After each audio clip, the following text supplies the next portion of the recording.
നമസ്കാരം. മീഡിയ കമ്പാനിയുടെ വളരെ പ്രധാനപ്പെട്ട ഡെയിലി അപ്ഡേറ്റിലേക്ക് സ്വാഗതം. എല്ലാവരും അറിഞ്ഞിരിക്കേണ്ട പ്രധാനപ്പെട്ട കുറച്ച് അറിയിപ്പുകൾ വീഡിയോ വഴി ഷെയർ ചെയ്യുന്നു.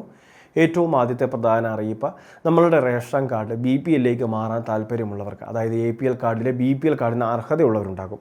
അങ്ങനെയുള്ളവർക്ക് വേണ്ടിയുള്ള അവസരം ജൂലൈ മാസം 17-ാം തീയതിയോടെ അവസാനിക്കും. ഇനിയും അപേക്ഷ വെച്ചിട്ടില്ലാത്തവർ എത്രയും വേഗം അപേക്ഷകൾ വയ്ക്കുന്നതിന് വേണ്ടി ശ്രദ്ധിക്കേണ്ടതാണ്. പഴയ മാനദണ്ഡങ്ങൾ തന്നെയാണ് ഇപ്പോഴും സർക്കാർ പരിഗണിക്കുന്നത്. അതുകൊണ്ട് തന്നെ നമ്മളുടെ റേഷൻ കാർഡിൽ ആർക്കും സർക്കാർ ജോലി ഉണ്ടാവാൻ പാടില്ല, സർവീസ് പെൻഷൻ വാങ്ങുന്നവരാവാൻ പാടില്ല, സ്ഥലവിസ്തൃതി 1 ഏക്കറിന് മുകളിലാവാൻ പാടില്ല, വീടിൻ്റെ വിസ്തീർണം 1000 സ്ക്വയർ ഫീറ്റിന് മുകളിലാവാൻ പാടില്ല, വീട്ടിൽ വാഹനം ഉണ്ടാകാൻ പാടില്ല. അങ്ങനെയുള്ള പ്രധാനപ്പെട്ട കുറച്ച് മാനദണ്ഡങ്ങളെല്ലാം തന്നെയുണ്ട്. വിദേശ ജോലിയുള്ളവരും അതോടൊപ്പം തന്നെ 25,000 രൂപയ്ക്ക് മുകളിൽ ശമ്പളം വാങ്ങുന്നവർ, ഇങ്ങനെയുള്ള പല മാനദണ്ഡങ്ങൾ ഇതിൻ്റെ ഭാഗമായിട്ടുണ്ട്.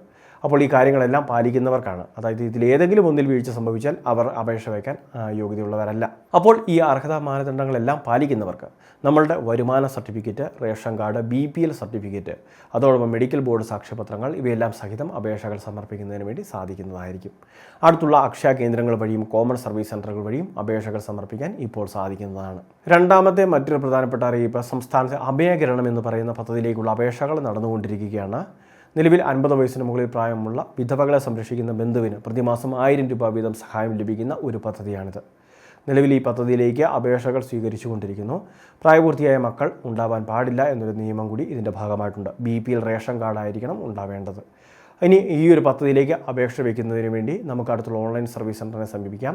ഇനിയല്ല എങ്കിൽ അതിൻ്റെ വേണ്ട എല്ലാ മാർഗ്ഗനിർദ്ദേശങ്ങളും സഹായങ്ങളും നമുക്ക് അംഗനവാടികൾ വഴി കൂടി ലഭിക്കുന്നതായിരിക്കും. എല്ലാ വർഷവുമുള്ള പദ്ധതിയാണ്. അപ്പോൾ ഈ വർഷം അപേക്ഷ വയ്ക്കാൻ താല്പര്യമുള്ളവരെല്ലാം ഇത്തരത്തിൽ അപേക്ഷകൾ വയ്ക്കുന്നതിന് വേണ്ടി ശ്രദ്ധിക്കണം. സ്വന്തമായിട്ട് വീടുണ്ട്, ആ വീട്ടിലാണ് താമസിക്കുന്നതെങ്കിൽ ഇത്തരം സഹായങ്ങൾ നമുക്ക് ലഭിക്കുകയില്ല.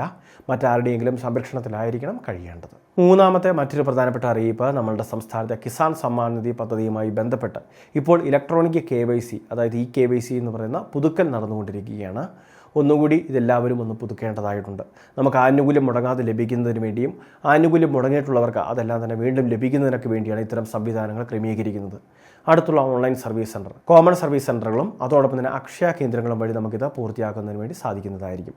ആധാറുമായിട്ട് കർഷകർ എത്തിച്ചേർന്നാൽ മതിയാകും. അല്ലെങ്കിൽ നമ്മുടെ കിസാൻ സമ്മാൻ നിധിയുടെ രജിസ്ട്രേഷൻ ID ഉൾപ്പെടെയുള്ള കാര്യങ്ങൾ കൃത്യമായിട്ട് നമുക്ക് അറിയാമായിരിക്കണം. രജിസ്ട്രേഷൻ നമ്പർ ഉൾപ്പെടെയുള്ള കാര്യങ്ങൾ അറിയത്തില്ലാത്തവരെ സംബന്ധിച്ചിടത്തോളം ഈ ഒരു മസ്റ്ററിങ് ചെയ്യുന്ന സമയത്ത് തന്നെ നമ്മളുടെ രജിസ്ട്രേഷൻ നമ്പർ കൂടി വാങ്ങുന്നതിന് വേണ്ടി ശ്രദ്ധിക്കുക. പിന്നീട് ഏതെങ്കിലും കാരണവശാൽ നമുക്ക് സ്റ്റാറ്റസ് ഒക്കെ പരിശോധിക്കേണ്ടി വന്നു കഴിഞ്ഞാൽ ഈ രജിസ്ട്രേഷൻ നമ്പർ ഒരുപാട് ഉപകരിക്കും.